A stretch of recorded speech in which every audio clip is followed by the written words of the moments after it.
ولا تمش في الأرض مرحا إنك لن تخرق الأرض ولن تبلغ الجبال طولا.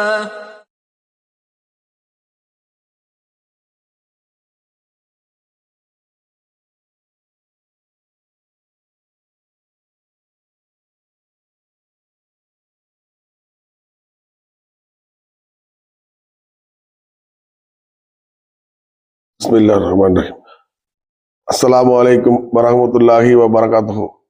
அன்புள்ள இஸ்லாமிய சொந்தங்களே, இறைவனின் மாபெரும் கிருபையால் மஸ்ஜித் தௌஹீத் அறக்கட்டளை சார்பாக நாம் தினந்தோறும் ஒரு செய்தியை உங்களுக்கு வழங்கி வரோம்ல, அதன் தொடர்ச்சியா இன்னைக்கு இறைவன் மறுமை நாள்ல பௌர்ணமி நிலவை போல் நமக்கு எப்படி காட்சி அளிக்குமோ, நம்ம பார்க்க முடியுமோ, அது மாதிரி இறைவன் நல்லடியார்களுக்கு காட்சி தருவான். இந்த மறுமையில நமக்கு வழங்கப்பட்டிருக்கும் அருள்லையும் இன்பங்கள்லையும் பேரின்பமா எதா இருக்கும் நபிகள் நாயம் சொல்றாங்கன்னா, அல்லாஹ்வை பார்ப்பதுதான் அப்படின்னு சொல்றாங்க. இப்ப அல்லாஹ்வை பார்க்கும் இன்பத்தை அல்லாஹ் சில காரியங்கள்ல ஈடுபடுவதற்கு தடை செய்திருக்காங்க. அதுல வரிசையா பார்த்தோம்னா, இந்த தண்ணி இருக்குல்ல, தண்ணி நம்ம பயன்படுத்துறோம். அல்லாஹ் நமக்கு வழங்கிய அருள் தண்ணி இல்லாம உலகத்துல எந்த உயிரினும் வாழ முடியாது. உலகத்துல இருக்க எல்லாமே தண்ணீரால் ஆனதுன்னு விஞ்ஞானிகள் சொல்றாங்க. அப்படிப்பட்ட தண்ணீரை நம் தேவைக்கு போக தடுத்து வச்சிருக்கோம்ல, அதை நபிகள் நாயகம் அந்த தடுத்து வைக்கிறவங்களை நபிகள் நாயகம் சொல்றாங்க, இவரை இறைவன் மறுமை நாள்ல பார்க்க மாட்டான். நபிகள் நாயகம் சொல்றாங்க, நீயாப்பா உருவாக்குறது எஞ்சி இருக்கும் தண்ணியை நீ தடுத்து வைக்கிறியே, இந்த தண்ணியில ஒரு துளி கூட உன்னால உருவாக்க முடியுமா? ஒரு துளி கூட உன்னால உருவாக்க முடியாது. உனக்கு இறைவன் தந்த அருளை நீ உனக்கு மட்டும் பயன்படுத்தி கொண்டு உபரி நீரை இன்னொரு ஆளுக்கு கொடுக்காம நீ தடுத்து வச்சு கொள்ள இல்லையே, அதுல இறைவன் உன்னை மறுமை நல்லா பார்க்க மாட்டான். பேரின்பம் உலகத்திலேயே மறுமையிலேயே மனிதனுக்கு வழங்கப்படும் இன்பங்கள்லேயே மிகச்சிறந்த இன்பம் என்னன்னா இறைவனை காண்பதுதான். அந்த இன்பத்துல இருந்து உனக்கு தடை இருக்குது அப்படின்னு நபிகள் நாயகம் சொல்றாங்க. ஆக எந்த கட்டத்திலையும் நம்ம உபரியா இருக்க நீர்ல மறுநாளுக்கு வேணும், அடுத்த நாளுக்கு வேணும் என்று தடுத்து வைக்க தேவையில்லை. இறைவன் அருள் தான் இந்த தண்ணியை இறைவன் மனிதனுக்கு சேர்ப்பான் என்ற நம்பிக்கையோடு நம்ம தண்ணியை பயன்படுத்தணும், உபரி நீர் கொடுத்துடணும். அதுபோக இந்த மறுமை நாள்ல அல்லாஹ் பார்க்காத நபர்ல மிக முக்கியமான நபர் பெருமை அடித்து கொள்வதுதான்.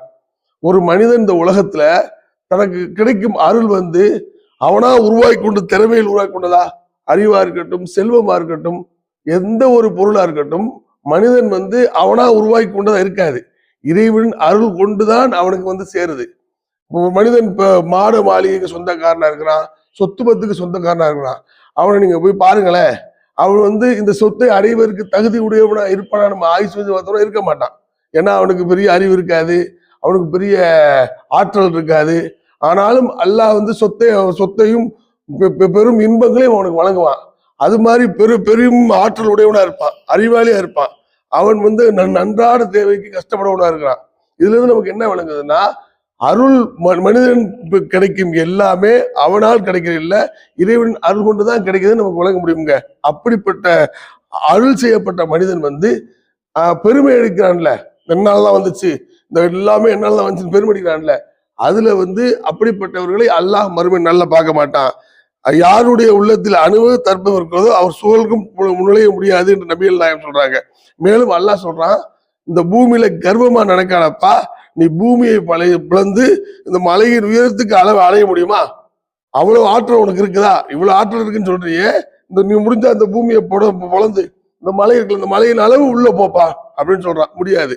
அது போக நபிகள் நாயகத்தை கேட்கப்படுது, யாரோ சொல்லலாம், நாங்க எங்க ஆடை, நாங்கள் அறியும் செருப்பணிகள், நாங்க ஆலியும் ஆடை அழகா இருக்கணும்னு நினைக்கிறோம், இது பெருமையில சேருமா அப்படின்னு கேட்க போகும்போது நபிகள் நாயகம் பதிலளிக்கிறாங்க, அல்லாஹ் அழகானவன், அல்லாஹ் அழகானதையே விரும்புகிறான், நீங்க அப்படிலாம் போட்டு உறுதிக்கொள்ளுங்க அப்படின்னு சொல்றான். அப்ப நம்ம பெருமைக்காக நம்ம மாறிடிக்கிறோம்ல, அதுதான் இஸ்லாத்துல தடை.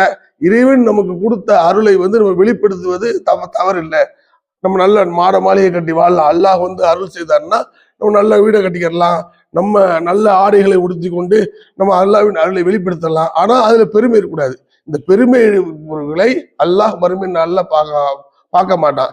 ஆகவே அல்லாஹ்வின் நல்லடியார்களே, இறைவனை பார்க்கும் அருளை நம்ம வேணும்னா நம்ம இந்த சில காரியங்களை ஈடுபடக்கூடாது. இன்ஷா அல்லாஹ் அடுத்தடுத்த நாட்கள்ல இன்னும் சில காரியங்கள் இருக்கு, அதுல இருந்தா தவிர்த்து வாழக்கூடிய நன்மக்களை ஆக வேண்டும் என்று கூறி நிறைவு செய்கிறேன். வாஹிர் தவானா அல்ஹம்துலில்லாஹி ரப்பில் ஆலமீன். அஸ்ஸலாமு அலைக்கும் வரஹ்மத்துல்லாஹி வபரகாத்துஹு.